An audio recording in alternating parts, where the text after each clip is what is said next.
किसी एक आईनी और रियासती इदारे के फैसले को काउंटर करने या उसके तोड़ के लिए हो, पार्लिमानी प्रैक्टिस में और तारीख में उसे एक अच्छी निगाह से नहीं देखा जाता।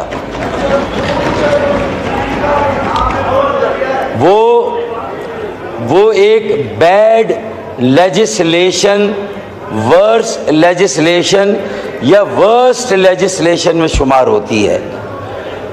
ये और बात है कि पार्लियामान को और हुकूमत को सुप्रीम कोर्ट के जिस फैसले ने ऐसा इक़दाम करने पर मजबूर किया, तो सुप्रीम कोर्ट का वो फैसला भी वजह तौर पर पार्लियामान की अक्सरियत मैं समझता हूँ, अरकान के नज़र में वो फैसला भी एक मुतनाज़े फैसला है। मैं इससे इनकार नहीं करता। इस फैसले से पहले सिर्फ सियासी जमातों की आपस में महाज आ रही थी। सियासी जमातें आपस में खासी हद तक दस्तोगरेबां थी, लेकिन इदारे और इदारों के दरमियान अगर कोई लड़ाई और तसादुम था तो वो हिजाब में था और पर्दे में था। लेकिन ये जब फैसला आया तो हमने तो उसी वक्त ये पेशगोई कर दी थी कि अब ये एक ना ख़त्म होने वाली लड़ाई शुरू हो गई है, और इसके नतीजे में अगर पार्लियामान ने भी नयाम से तलवार निकाल ली और इलेक्शन एक्ट 2017 में सेक्शन 66 और सेक्शन 104 में यहाँ तरमीम मुतारिफ कराने की कोशिश की, तो ये आपका एक कानून साजी का हरबा तो हो सकता है, लेकिन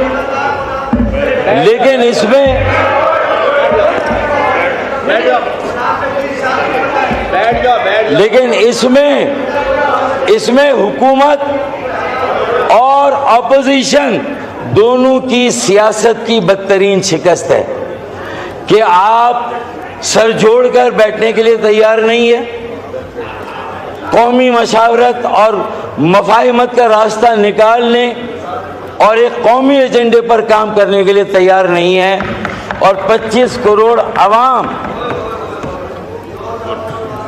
जिनकी रोजमर्रा की जिंदगी वो रोज जीते हैं और रोज मरते हैं।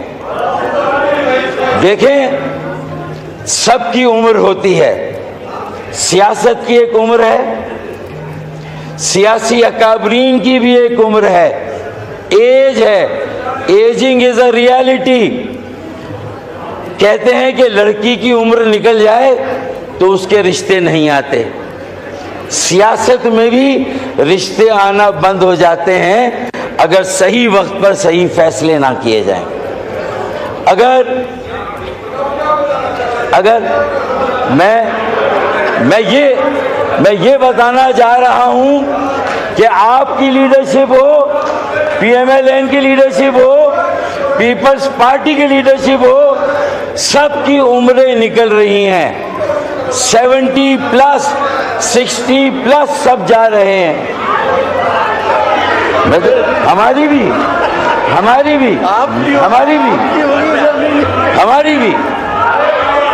भी, लेकिन हमारे यहाँ अभी सब 70 से नीचे हैं।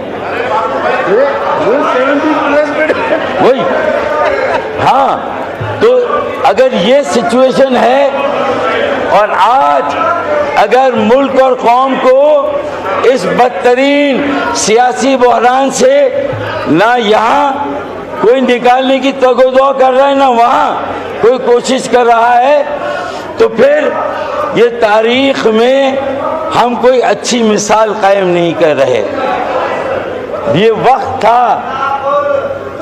था कि इस मसले को सियासी तौर से हल किया जाता। काश हम खुद एक्ट 2017 में अमेंडमेंट करके ये कहते कि सुप्रीम कोर्ट में जाने की जरूरत नहीं है, आपको हम आपके हिस्से की मखसूस नशिस्तें देते हैं, इन्हें आप वो नशिस्तें दे देते हैं, किसी के पास भी है। लेकिन अगर ऐसा अमल होता तो स्पीकर साहब एक रास्ता निकल सकता था। अब हमारे पास वक्त तेजी से गुजर रहा है, हमें फैसले करने होंगे, सियासी फैसले, कौमी एजेंडा वज़ा करना होगा, कौमी मफाहिमत और कौमी मशावरत के ज़रिए।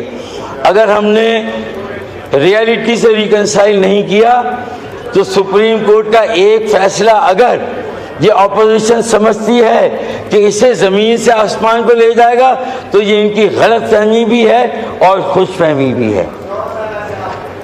ये एक फैसला आपको भी वहां नहीं पहुंचा रहा जहां आप समझते हैं कि आपका हक है, आप पहुंचना चाहते हैं।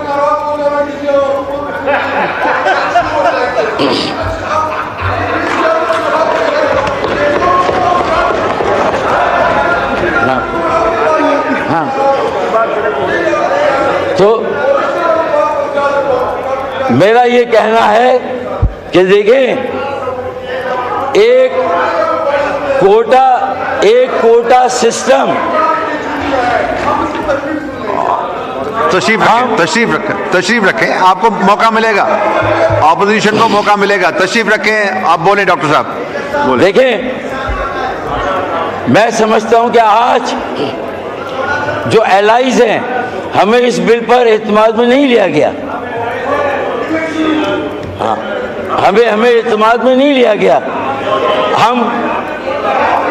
मैं वही कह रहा हूं, हमें ऐसा बुलडोज किया गया है, ऐसा बुलडोज किया गया है। मैंने वहां लिखवाया कि मुझे बात करने दे, मैंने वहां लिखवाया, लेकिन हमें बात नहीं करने दी गई। मैं इसीलिए ये कह रहा हूं कि स्पीकर साहब आगे का रोड मैप वाज़ेह करें, आगे किस तरह चलना है, इस मुल्क को किस तरह चलाना है। 18वीं तरमीम के नतीजे में अगर सूबों में इख्तियार का इर्तिकाज़ हुआ है, वसाइल का इर्तिकाज़ हुआ है, तो स्पीकर साहब मुल्क के बहुत सारे खित्तों में एहसास महरूमी है। बांग्लादेश में एक कोटा सिस्टम हसीना वाजिद को खा गया, निगल गया। स्पीकर साहब, उस वक्त से हमें भी डरना चाहिए जब ठाठ पड़ा रह जाएगा, जब लाट चलेगा बंजारा। जरूरत इस बात की है कि हम होश के नाखून लें, ऑपोजिशन भी आमादा हो एक ग्रैंड रिकन्सिलिएशन के लिए, सियासी जमातों के दरमियान भी, और फिर अगर ज़रूरत पड़े तो इदारों को भी आपको इंगेज करना होगा, इदारों से भी बात करनी होगी। उसके बगैर ये पाकिस्तान आगे कैसे चलेगा? कॉन्स्टिट्यूशनल मशीनरी का ब्रेकडाउन है। अब ये लेजिस्लेशन सुप्रीम कोर्ट इसे भी स्ट्राइक डाउन कर देगा, तो स्पीकर साहब पार्लियामेंट कहाँ पर खड़ी है? अगर ये लेजिस्लेशन भी चली गई, अगला स्टेप हमारा क्या होगा बताइए?